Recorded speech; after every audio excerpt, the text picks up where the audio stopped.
Hello, everyone, and welcome back to The Rundown. I will be your host today, Craig DeLuz, coming at you from the West Coast, the left coast, behind the Iron Curtain, otherwise known as the Sierras. And today is Monday Fun Day. I stop what you're doing, cause I'm about to ruin the image of me that you're used to. I look money, a king bee making honey, see? Deep state, I hope you're ready for me. Now gather round, I'm the new sheriff in town. All my people rise up and stand your ground. Now drink up all the Diet Coke you got on your shelf. So just let me introduce myself, my name is Trump D. I like my mashed potatoes lumpy. Fake news, oh how I like to punk thee. That little sniper on the slow tin, he took a shot but he missed me. I don't fall, y'all, I'm like the ever ready bunny, still going strong and spunky. So put on your big boy pants, come on, let's do the dance. The Trumpy dance is your chance to do the Trump. Come on, do the Trumpy Trump. Come on and do the Trumpy Trump. Check me out, y'all, we do the Trumpy Trump. Just watch me do the Trumpy Trump. Yeah, do okay, you know what I'm doing. We do the Trumpy Trump. Come on, everybody do the Trumpy Trump. It's time to do the Trumpy Trump, yeah. A double Big Mac. That's right, folks. We are having a good time here on Monday Fun Day, celebrating the weekend, celebrating the aftermath of Juneteenth. For those of you who celebrate Juneteenth, you might recall that is the day that the Republican president freed slaves from their Democrat slave masters. That's right. I like kind of pointing that out because that was really kind of how it went down. Not lying, just kind of it. Anyway, it was for those of you who do not know, it is the day in which the Texas, when slaves in Texas were actually informed that President Abraham Lincoln had signed the Emancipation Proclamation, and it's now become a national holiday or a federal holiday. It's been celebrated in the Black community for years, for decades, but it's just now become a federal holiday just over in the last few years. Anyway, we're going to talk a little bit about that. We're going to talk about Independence Day. We're going to talk about America and do Democrats really hate America? We're going to talk a little bit about that and, who loves America or is proud of being American more. But we're going to get into all of that in a little bit. But first, we're going to start the show how we usually start the show, and that is with a quick shout out to our sponsors. We're going to start with the folks at Hitman Industries. They make rifle and pistol caliber barrels available for you to purchase at any length. All you have to do is go to hitmanindustries.net. Check them out today. Then we've got the California Republican Assembly working to help elect conservatives at all levels of government, from school board all the way up to President of the United States. In fact, Ronald Reagan once referred to CRA as the conscience of the Republican Party. Find out why by visiting them online at cragop.org. And then we've got the best in concealed carry tactical holsters available on the market. You will find them at Hog Holsters. That's right, Hog Holsters, Hawg Holsters. That's right, spelled kind of funny, right? Yeah, no, it's spelled because they like helping Americans wear guns. Learn more about their product. All you got to do is go to hogholsters.com. And when you get there, make sure you use the discount code The Rundown. All caps, no spaces, one word, just like it is right up there. And you're going to get your hog holster on discount today. And then finally, folks, it's that time of year, right? Probably once or twice a year, you're probably updating your gear. Well, now is the time to do it, folks. Matter of fact, especially if you are part of a group. So if you're the purchasing agent for your department or for your unit, maybe you're the head of purchasing for your Cub Scout unit or your Boy Scout unit or whatever. Maybe you just like doing it, whatever it is. If you do group sales or group purchases, you need to check out uscombatgear.com. They have a huge selection of items. They have very competitive pricing, once again, especially when it comes to group sales, and they have phenomenal customer service. All you have to do is visit them, uscombatgear.com, the place where you will find all things tactical except the gun. And then finally, I want to encourage you, if you have not already done so, please take a moment and subscribe to the 2A newsletter. This is produced by 2A News, which is one of the producers of this program. Go there. First of all, just go to 2anews.us. That's 2anews.us. Hit the subscribe button here, and that'll allow you to put in your email address and subscribe. And here's the cool thing. You will get all of the 2A news you need every day, whether it's from Bearing Arms, whether it's from The Reload, whether it's from A Truth About Guns, Wherever there is gun news, trust me, we will find it and we will bring it directly to your inbox. You won't have to go looking for it. You will find it. You will find the various different gun blogs. You will find the vlogs. You will find the videos. You will find the explainer videos. You will also be able to find cool deals that will be available for you to purchase firearms and firearms accessories. All of it will be right there in your inbox. And here's the best part, folks. It is absolutely free. That's right. It is free for you to purchase. So go there, check them out. Please take a moment. Please take a moment. Become a subscriber of 2A News. Just go to 2A Newsletter. Just go to 2anews.us. Once again, that is 2anews.us. Now, also want to encourage you, if you're watching this program during the 3 o'clock hour on the West Coast or the 6 o'clock hour on the East Coast or, kind of anywhere during that time in between, you're watching us live, which means we're taking your comments. We would love to hear what you have to say about the program. Whether you agree with us or you disagree with us, we want to hear from you. It's actually more interesting if you disagree, because then we have the opportunity to mock you. Oh, wow. Is that a mockingbird? Man, is that a mockingbird? Is that a mockingbird?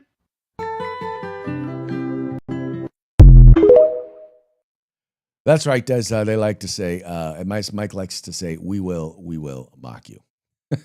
Now, I say that not because we want to make fun of people, but just because it's fun. We like having a good time.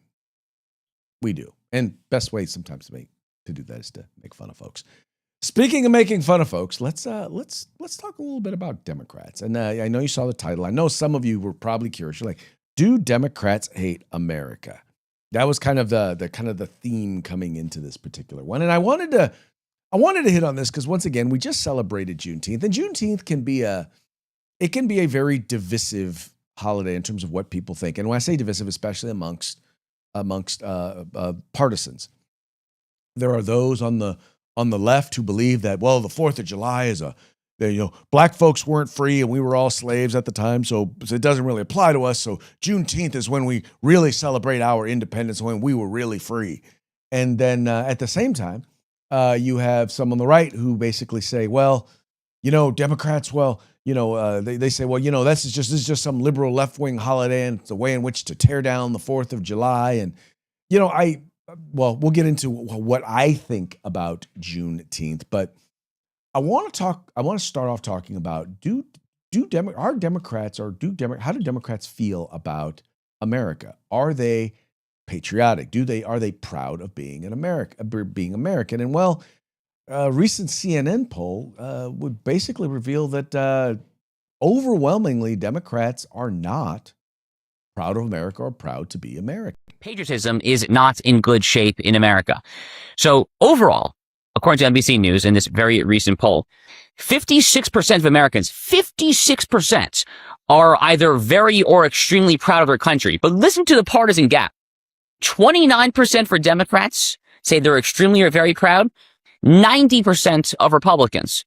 But that overall top line number of 56% who are either extremely or very proud, compare that to as recently as Donald Trump's first year in office during his first term back in 2017. Back then, that number of extremely or very proud American patriots was 75% of the American populace. And even that number, 75%, that was actually a historical low at that time. If you want to keep on going back and back to when similar questions have been polled over the years, you can go all the way back to a Gallup poll in January of 2001 that showed the time that nearly 90% of Americans were extremely or very proud. So from January 2001, 90% to 2017, first year of Donald Trump, goes down to 75%. And now it's gone down by roughly 20 points even since then to 56%. But again, this partisan gap is really, really something. So our pal Harry Enton over at CNN, the polling maestro over there, has some new graphics and some new next level polling on this question. Let's go ahead and listen to Harry Enton over at CNN. One of the most stunning divides that we have seen. We're talking about polarization in politics. It even comes down to what you believe July 4th actually is. Like, what does July 4th mean to you? Celebrate America, friends and family time. Among Republicans, what do you see? You see the clear majority say it's a time to celebrate America, 65%. Among Democrats, however, the plurality disagree. Look at that. What do you see? Friends and family time at 42% versus just 24% who say that what it means most of them is to celebrate celebrate America. So even on the basic question of what July 4th means to you, we have Republicans on one end saying celebrate America, more of them say that, and Democrats on the other end saying that it means more to them to have time with friends and family. So, and I wanted to go ahead and share with you just some polling. The polling numbers specifically mentioned by this is from NBC, and they're talking about the CNN numbers. I wanted to make sure that I shared those numbers directly with you. He kind of talked a little bit about them, but I wanted you to hear them from another news source so that you didn't think this was just a conservative talking point. Again, 56% overall have an extremely or very much proud of the country. It's 29% among Democrats. It's 90% among Republicans. Look at that staggering gap between the parties. Look at it on the other end here. Only a little or not proud at all. It's 36% among Democrats. That number among Democrats, it's higher on the low end there than it is on the extremely proud end, and it's only 3% for Republicans. So a massive partisan divide on that question of being proud to be an American. So now here's the funny part. So this is divided not just by party, but by age. In other words, the younger you tend to be, the less likely you are to be proud of America. Why is that? Because the way the educational system, the way the entertainment system has indoctrinated younger people into believing that America is the worst possible place on the earth, right? This is all stuff when you go and you look, when you look and you study world history nowadays in social studies, when you look at how America is talked about, when you look at the things that we are accused of doing, I mean, we are probably one of the few, if the only country currently right now in the entire world that actually teaches its young people through our educational and our academic system to hate America, right? We actually do. And the worst part about this is that this kind of now here's the funny part. The funny part is that for conservatives or for Republicans, the number stays pretty stable, right? Among Republicans, it pretty much stays somewhere between 90 and 95, up to close to 100% of Republicans are proud to be American, no matter who is president. In other words, we may dislike Joe Biden, we may dislike Barack Obama. We may not believe in the policies that they're doing and may believe that the policies that they are implementing are wrong for America, but we still are proud to be American. We still recognize American exceptionalism. We still recognize and believe that America is headed in overall, we want to make sure that it's headed in the right direction, but overall we believe that it is a net positive or a net good in the world, right? We recognize that when it comes to charitable giving, we give more than any other country. Right? We put more out there in the world to help other nations out of our own pockets. I'm not talking about the government taking from us. Yeah, we give more of that. We do more foreign aid than anybody else in the world. But I'm talking about out of our own pockets. We give more out of our own pockets than anyone else in the world. And that's not just overall, that's per capita as well. Right? So we recognize that we have one of the highest standards of living in the entire world, where, our people in the United States of America who are considered low income, they have a roof over their head. They can potentially be obese. They have a cell phone and a flat screen TV. Those are people who are living in poverty here in the United States. We recognize all of the innovations that have come out of the United States that have been developed by our free market economy. We recognize that. And we recognize that, yeah, we've been guilty of doing some stuff we shouldn't have, some things that are nice. I mean, slavery is just one of the things that you can look at historically. Our historic treatment of Native Americans, in part, yeah, a lot of that was really, really bad. But overall, America, the United States of America, has been a net positive. Now, Democrats, on the other hand, they're always focusing on the negative, or mostly focusing on the negative. But when they have someone that they believe in that is president, when they have someone like a Barack Obama, well, then they become more proud to be an American. They become more proud to be an American because they watch Barack Obama go around the world and kowtow to our enemies, spit on and crap on our friends, and basically denigrate us as a country. Basically, like what Barack Obama did when he got elected president, he went around and did an apology tour. We apologize for being America. That's what he did. And he acted as if America was a net negative to the world, and he was going to change that by, instead of leading in the world, he was going to lead from behind. And as a result, we saw things go on in the Middle East. By the way, this was, by the way, a guy who earned a Nobel Prize because he was supposedly going to improve race relations. He was supposedly going to bring peace to the Middle East. He was supposedly going to do a lot of stuff. He was supposedly going to be the great unifier. Instead, he was the great divider. And you don't have to believe me. Go back and look at the polls. Race relations between the time that he was elected president to the time that he was no longer president dropped through the floor. Went through the floor, right? But while he was president, more Democrats were proud because, well, hey, at least we elected us a black president. Anyway, but that's the thing. So they don't really see, for example, the 4th of July as a holiday, right? As a holiday worth celebrating, because in many cases, once again, they are not proud of being American. One great example of that is Joy Reid. Now, Joy Reid doesn't have a TV show anymore because, well, let's just be honest, nobody cares what she has to think. Well, I take that back. I care what she has to think because what she says out loud is what many on the left believe. In particular, those who are part of the grievance left, right? Those who are part of the BLM woke left. It's important to hear, at least there are people out there who are willing to say out loud some of the stupid things that they believe. And here is one where she's actually talking about the 4th of July and why and her weird, odd belief that black people don't celebrate the 4th of July. I have no idea what she's talking about here, by the way. Because in many ways, and with apologies to my dear spicy white friends, because I know that my white brothers and sisters do love a 4th of July. It is Independence Day. Everybody's barbecuing. It's a thing. I can promise you, black folks, we will take that day off. We will barbecue because we off. But black people, that nobody black I know is really excited about the 4th of July because it is what Frederick Douglass said it is. It is the celebration of slaveholders who freed themselves from having to pay taxes to the crown for their slave empire. And that is what it is. I mean, so let's be clear. All right. And what's funny about this is that she is both right and she is wrong. In particular, when it comes to her quote from Frederick Douglass, because keep in mind when Frederick Douglass said this, right? Frederick Douglass said this when, guess what?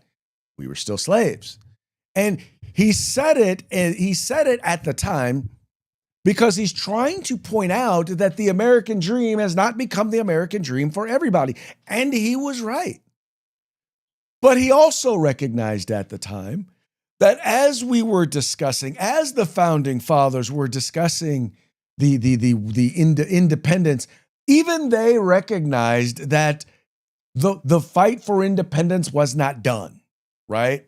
In other words, until we lived up to the credo of all men are created equal and are endowed by their creator with certain inalienable rights, and among them are life, liberty, and the pursuit of happiness, the independence was incomplete.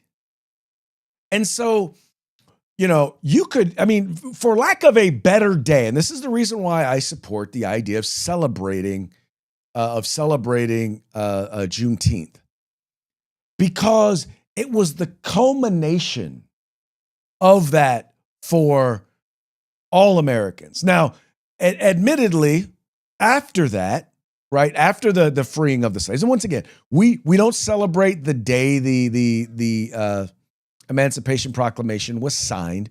We don't celebrate the day that the war ended and slaves were officially free.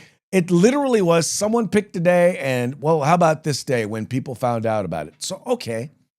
So I'm not necessarily, oh my God, it needs to be a federal holiday, but the acknowledgement that America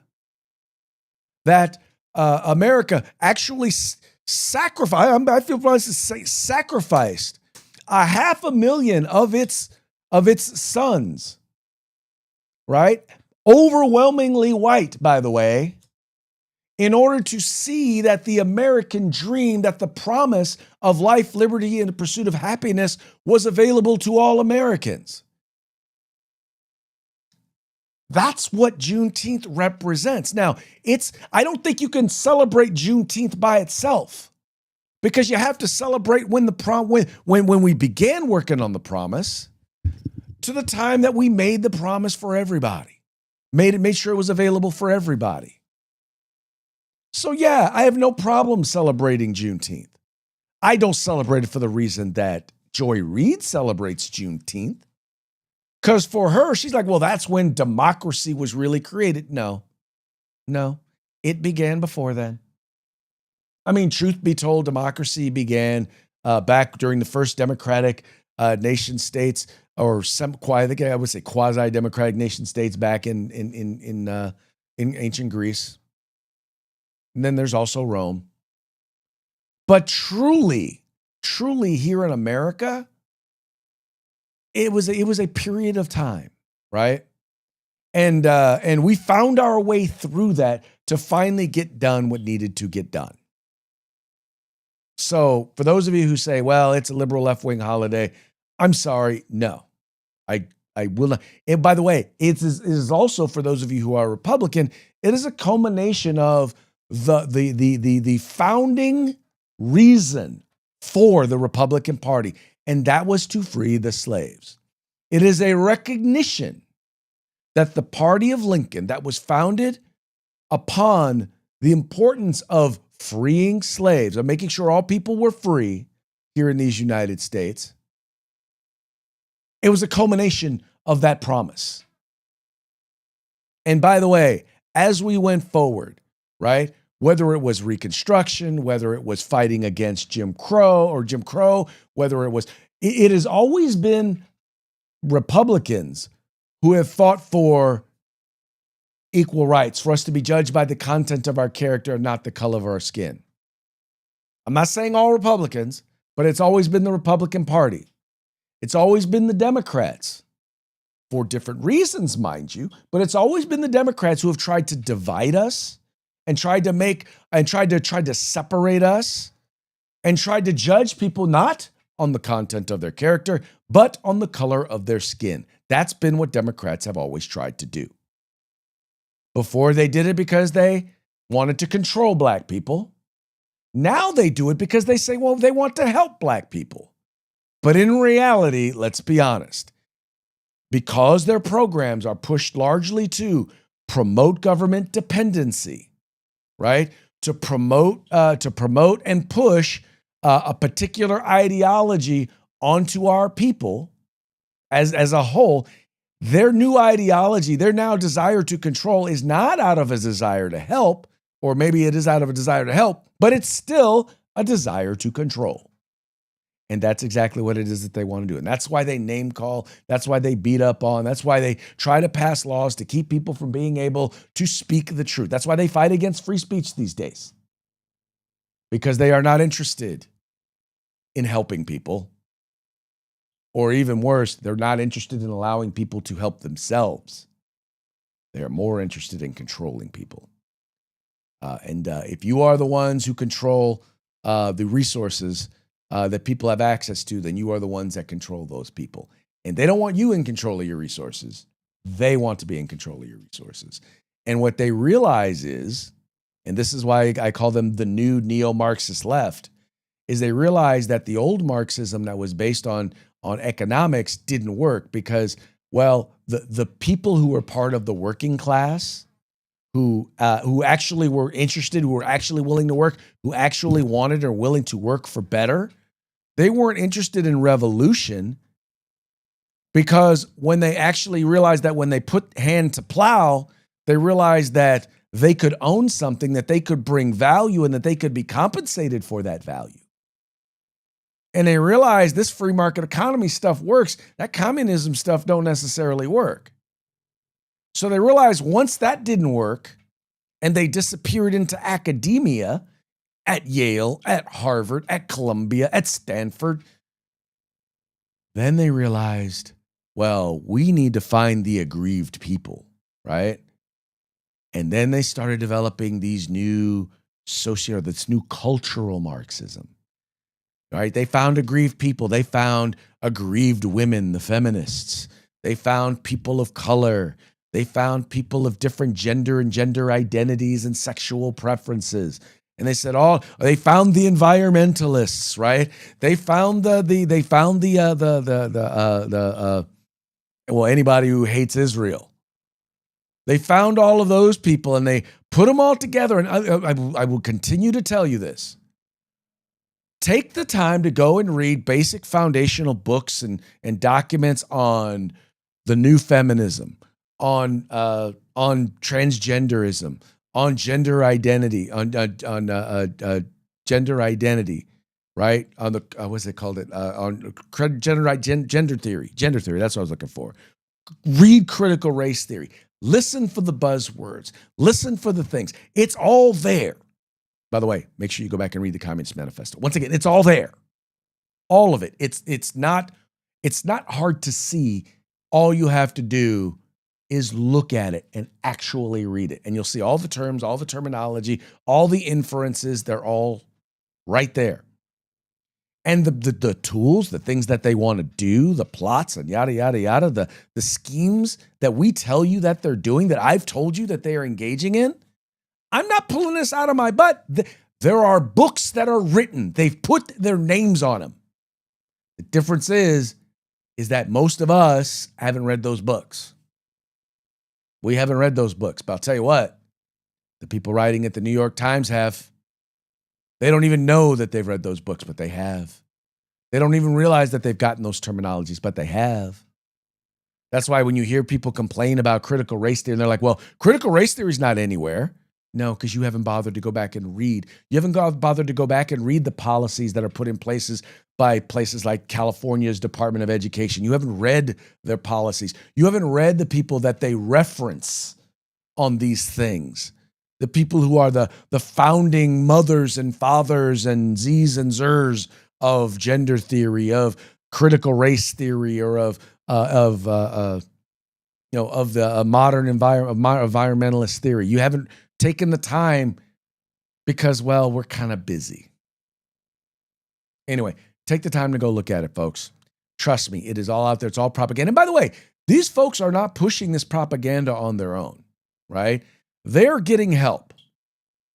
And they're getting help none other than from, for example, the Chinese, as well as, by the way, companies that want to control media here in the United States. One example is an organization named NewsGuard. NewsGuard is an organization that is actually pushing, they want to use AI, right? They want to use AI in order to fact check media, right? They want to use it for censorship. The funny part is that they actually rate Chinese propaganda, stuff we know to be Chinese propaganda, they actually rate that as more reliable than conservative news media. This is a piece over at Breitbart. It says here, pro-censorship group NewsGuard is working to train AI models to fight misinformation, while rating Chinese state-owned media outlets as more reliable than American center-right news outlets, according to a report. The Washington Free Beacon reported that NewsGuard, the pro-censorship group operating a blacklist against conservative media, announced a tool in 2023 for AI companies. NewsGuard claims to rate credibility of news outlets based on the likeliness that the outlet would spread mis- or disinformation. The organization then sells its data to advertisers that would then discourage said advertisers from placing ads on disfavored media. Breitbart reported that that GDI claimed that top 10 outlets at most risk of spreading disinformation include center-right outlets, such as The Federalist, The New York Post, while those labeled as the least likely to spread disinformation included Huffington Post and ProPublica.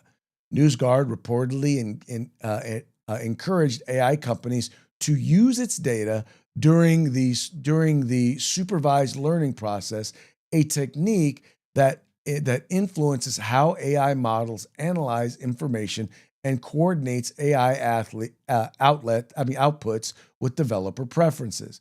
The Free Beacon reported that NewsGuard would license its data in a machine-readable form that would be ideal to train AI chatbots to discourage the spread of disinformation. Now, mind you, let's be real what they're talking about. And this is, by the way, when you hear government talk about disinformation, when you hear the left talk about disinformation, 9 times out of 10, they're talking about conservative information. They're not referring to whether something is right or wrong. They're not referring to whether or not the data supports something. They are referring to, once again, whether or not it agrees with their principle or ideas. And once again, you can go back through it. This is a major concept of the left. This is one of the big things that they want to do. This is one of the big things of Marxism, is to actually control what the left believes, to control what you hear, what you believe, what is considered misinformation or disinformation. And they make it real simple. I mean, think about this. Do you know where the largest source of news information is for Gen Z? Anybody? Anybody out there? Anybody want to write in the comments? Anybody out there have any idea what the most common place is? You should know it. If you are a regular on this show, you should know exactly what it is. That's right.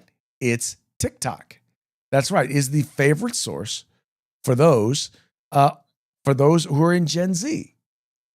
That's where they get their news from. Well, who owns TikTok? ByteDance. ByteDance is a Chinese-owned company. Let me clarify. It is run by the Chinese Communist Party. It is, according to the Chinese Communist Party, it is a propaganda tool that they use against the United States. There is a reason why the information that is there is so biased against the United States. There is a reason why you don't see conservative news media a lot. It's hard to find conservative news media on there because the algorithms are written in such a way to discourage it. There's a reason why you see so much degenerate information on there. There's a reason why you see them promoting trends that hurt and harm American youth.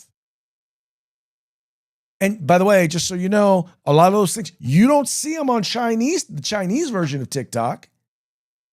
You don't see them talking bad about their own country. Nope, they're just talking bad about us. You don't see a lot of the reprobate stuff that you see on American TikTok on there. But their goal is to undermine us, to undermine our values, to destabilize our country, to destabilize our families. But they don't care. Y'all don't care. Anyway. So, folks. Anyway, my point being, be careful where you get your news, right? I hope that I am not the only place. I'll let you know about stuff. I'll hype you to stuff, but do me a favor. Don't just take my word. Look some of the stuff up. Look some of these articles up that we bring up, right? I just try and make it entertaining. But you're going to hear something. You're going to be like, dive a little deep in it. Take a little bit of time. Look into it. Find out if what I'm telling you is the truth and nothing but the truth. Find out. Take some time. We all need to invest in that time. I'll tell you, I'll be the first person to tell you. I do my research, and if I find out I'm wrong, I will admit to you that I am wrong. I've done it before. Done it right here on this program before. So anyway. Speaking of America haters, let's talk about Ilhan Omar, who, by the way, reported at one point that she was worth millions of dollars, and now all of a sudden her husband's company ain't worth all that much money? What is going on here? Are we being lied to? What's the story behind this? And this is a story over at Fox News. It says here, far from a millionaire, Ilhan Omar now claims a potentially negative net worth.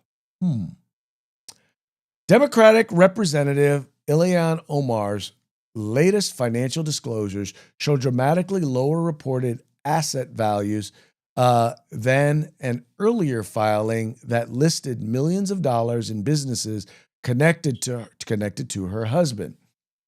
In a financial report meant to cover 2024, Minnesota Democrat claimed that she and her husband controlled between $6 million and $30 million in assets, figures that raised eyebrows as conservatives honed in on allegations of fraud among Minneapolis' Somali community. In a recently filed 2025 report reviewed by Fox News Digital, however, Omar revised the value of her spouse's assets down to at most $125,000, making the lower estimate of Omar's assets as reported in the disclosure just $20,000 and comparing it against both the low and high estimates of her debt, $30,000 and $100,000 respectively, would leave the Congresswoman with a negative net worth. Congressional Financial Disclosures report broad ranges, so the filings do not establish a precise net worth. Her husband has between $15,000 and $50,000 in credit card debt, while the Congresswoman has a student loan balance also worth between $15,000 and $50,000. Quote, the amended disclosure confirms what we've said all along. The Congresswoman is not a millionaire, a spokesman for Omar told Fox News Digital. The original filing was based on incomplete information from Mr. Minet's businesses, accountants in good faith and deference to professional judgment. It listed assets without liabilities, and it significantly overstated her husband's net worth. The accounting error created a misleading picture of far greater wealth. The Congresswoman amended her disclosures voluntarily as soon as the discrepancy was identified. The amended disclosures now have a complete and accurate, the spokeswoman added. Now, why do this? Well, they're doing this because now they're investigating ties between Ilhan Omar and some of these folks who basically have been convicted of or are accused of fraud in the Somali community and there in Minnesota. And there are some of those folks who have direct ties to her. And so they got to make it seem like, well, we don't have any money because if any of that money is deemed to have come from her, her role in helping to reduce the amount of red tape, reduce the amount of oversight on those programs that may have led to or opened the door to massive billions of dollars in fraud. And if she benefited from it at all, well, that could then come to light.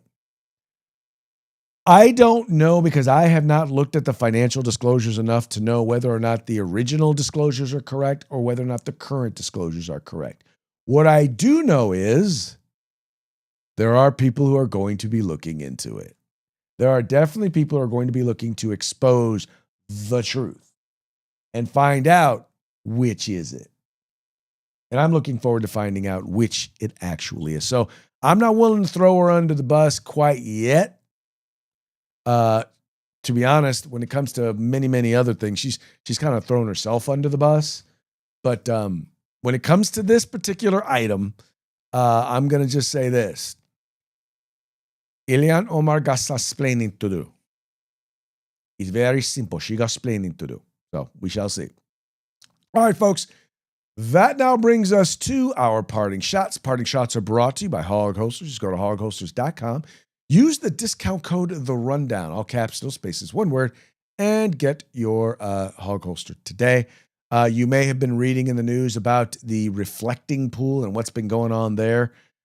I just got to tell you, I am tired of hearing about the reflect. If there's anything that I couldn't care less about, and I couldn't care less about the reflecting pool. I really couldn't. There is less that I could care about it. But it seems to be a big thing that the left wants to talk about. Anyway, that having been said, according to Babylon Bee, fake news you can trust, reflecting pool algae surges ahead of Kamala in 2028 Democratic presidential polls. Wow. I guess the algae is going to be running against President Trump. Anyway, then you've also got to this story coming to you from the Babylon Bee, fake news that you can trust. Newsom raises state income tax to 110%. He would do something like that. And then finally, now these are 10 questions on California's test to determine if you are gay enough. That's right. There's actually a state agency in the state of California who is deemed with determining whether or not you can qualify to be known as a gay-owned business. And they actually provide a certification. So here's some questions you have to ask in order to be certified. Once again, this is from the Babylon Bee, fake news that you can trust, meaning it's parody, but it is still funny. It says here, tell us about your favorite Coldplay concert. Interesting. Men, would you go on a date with this person? Show a photo of undercover James O'Keefe. Okay, that's hilarious. Would you consider visiting Canada? That would definitely make you gay. Please finish this lyric. Hello, Dolly. Hello, Dolly. It's so. All right, if you know it, I don't know it. Supposing that means you would qualify as gay. Are you now, or have you ever been a fan of the Los Angeles Dodgers? Eddie, I think this may make you qualify, Eddie Steininger. This may mean you qualify as a gay-owned business in the state of California. Why are the new Star Wars movies superior to the original trilogy? Yeah, I think I have an idea why. Based on what your answer is, whether or not you would be considered. Hold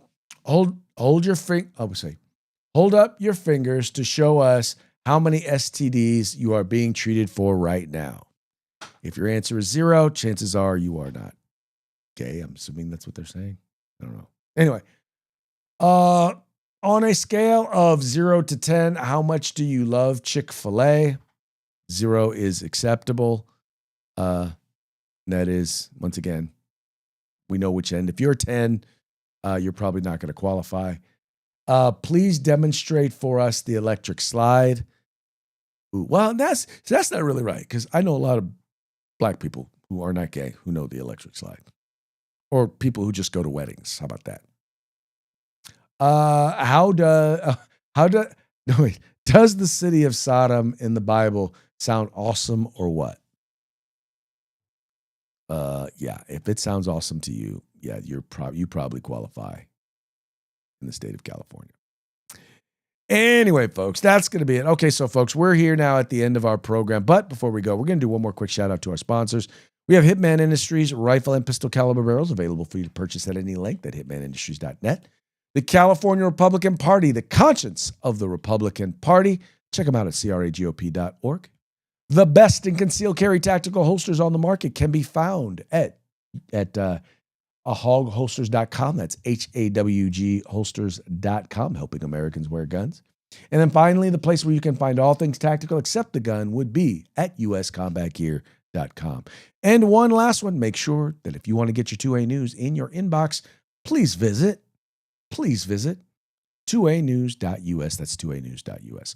All right, folks, that's it for today's program. We very much appreciate you tuning in. We appreciate you liking and sharing the program and encouraging your friends to do the same. We will be back tomorrow on Taco Tuesday. Till then, y'all have fun. Stay safe. We will see you mañana.